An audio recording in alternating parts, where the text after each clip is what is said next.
हिंदू बांधवांनो, भगिनींनो आणि मातांनो,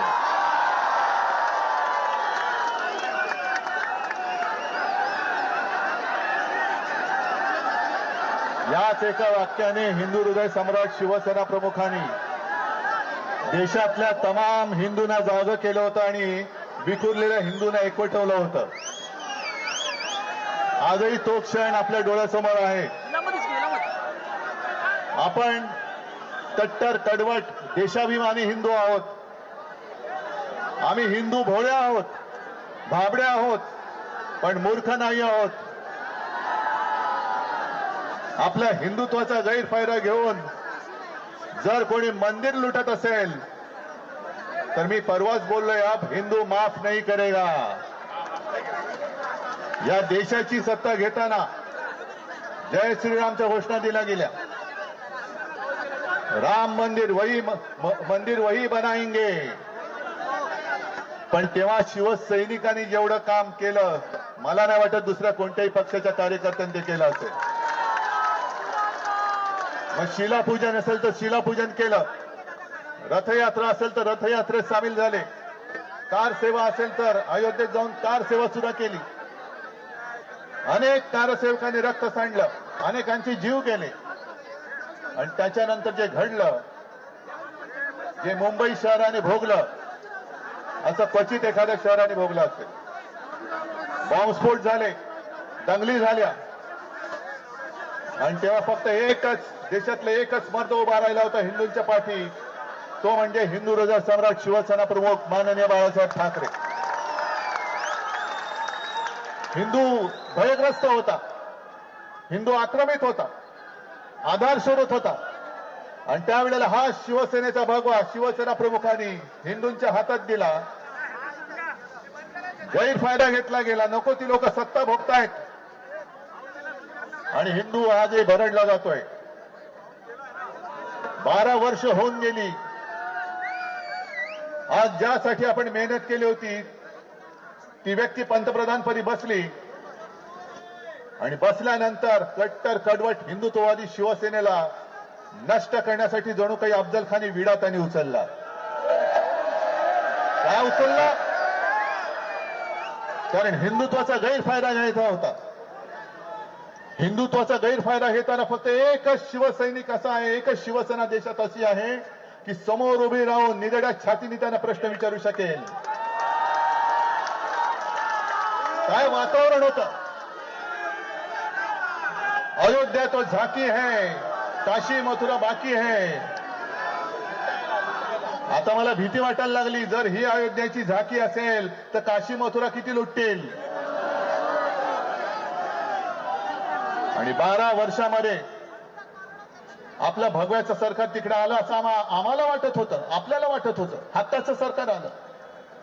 अटलजी जे बोलले होते, अब हिंदू मार नहीं खाएगा लेकिन हिंदू को लुटने वाली सरकार वहां बैठी है. हे दुर्भाग्य आहे आपलं, हे दुर्भाग्य आहे. आणि हे आरोप मी नाही करत आहे, हे आरोप आता अनेक जण बोलायला लागलेले आहेत.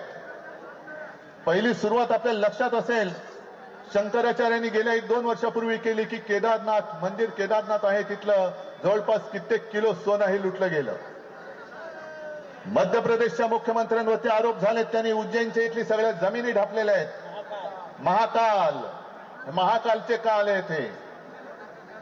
आणि आता अयोध्यामध्ये तर अशा बातम्या येत आहेत की शिसारी येते या लोकांची. बद्रीनाथमध्ये पण चोरीच्या बातम्या येत आहेत. अयोध्येमध्ये एका IAS ऑफिसर बोलतायत, जे पूर्वी गृहसचिव होते, की त्यांनी त्यांच्या आईचे दागिने वितळवले आणि जवळपास 1 किलो सोन्याचा मुलामा देणारं रामचरित्र मानस तिकडे त्यांनी दान केलं होतं. तेही गायब झालं. 9-9 तास त्यांना बसवलं जातंय आणि उत्तरच दिली जात नाहीये. आपण शिवसेनेने तिकडे देणगी दिली होती, आपण उपकार नव्हते केले. आपण एक कर्तव्य केलं होतं, फुलला फुलाची पाकळी म्हणून आपण तिकडे ती देणगी दिली होती. 1 कोटी.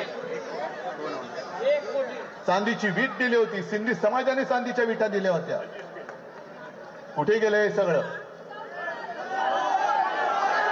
आणि मी म्हटलं याची मला शिसारी येते, की शिसारी एवढ्यासाठी येते की पैसे हे शौचालयात लपवले जात होते.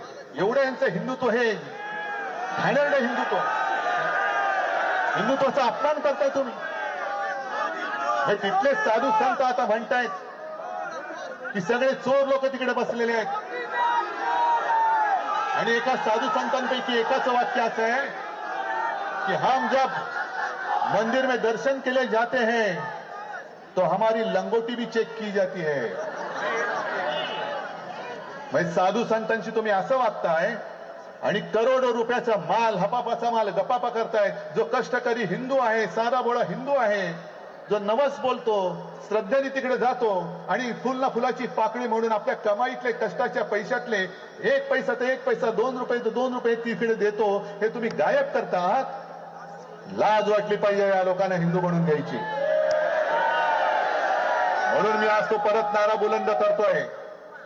जेव्हा हिंदू भीतीग्रस्त होता आणि कोणालाही हिंमत होत नव्हती की मी हिंदू आहे बोलायची, तेव्हा शिवसेना प्रमुख गरजले होते, गर्व से कहो हम हिंदू है. ते हिंदू तुम्हाला आज पुन्हा जागा करायचंय. हा हिंदू हा काही वेडा नाहीये. पावसात चिंब भिजून सुद्धा राम रक्षा म्हणतोय, मारुती स्तोत्र म्हणतोय, हनुमान चालीसा म्हणतोय. कशासाठी म्हणतोय? काय घरी वेळ जात नाही म्हणून म्हणतोय? ही पावसात पेटलेली ठिणगी आहे. आणि राम भक्त कसे आहेत अजून जर काही राज्य करताना कळले नसतील तर त्यांना मी आठवण करून देऊ इच्छितो की प्रभू श्रीरामाबरोबर जी वानर सेना होती, त्या वानर सेनेने रावणाची सोन्याची लंका जाळून खाक केली होती. अरे तुम्ही आज आमचा पक्ष चोरला असेल, आमच्याकडचा प्रभू रामचंद्राचं धनुष्यबाण चोरला असेल, पण आज आमच्या हातामध्ये हनुमानाने ज्या मशालेनी लंका जाळली होती ती मशाल आज आमच्या हातात आहे. तुमच्या अन्यायाची लंका आम्ही जाळून खाक केल्याशिवाय राहणार नाही. आणि जे तथाकथित भोंदू हिंदू रक्षक आहेत हे आपल्यावरती टीका करतायत. त्यांना मी सांगू इच्छितो की अरे जर तुमच्या धमन्यांमध्ये अस्सल हिंदूंचं रक्त असेल तर आमच्या सोबत राम रक्षा करण्यासाठी रस्त्यावरती या. रामाची रक्षा करायची आहे.